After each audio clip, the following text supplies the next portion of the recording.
Here in number 12, we're being asked to complete the text with information from the graph. So I'm going to highlight that for clear reference, but we want to go to the end to identify what we're being asked for first. And I'm just going to kind of frame that up. And you want to do that. You want to frame it up nicely so you're not just scrolling up and down, up and down.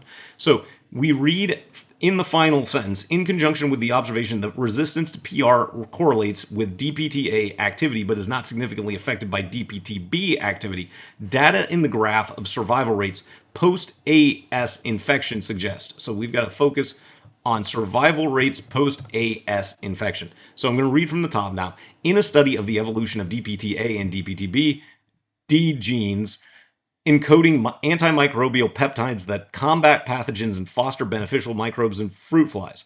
Researchers assessed DM resistance to pathogenic infections by PR and AS, bacteria common in the flies' environments. Subjects included flies identified by mutations silencing DPTA, DPTB, or both DPTA and DPTB.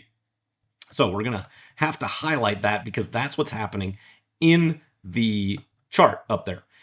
So we know that resistance to PR correlates with DPTA activity, but is not significantly affected by DPTB. So after the infection, we see that the type A flies, the ones that had been silenced just against A, not against B, they still are fine.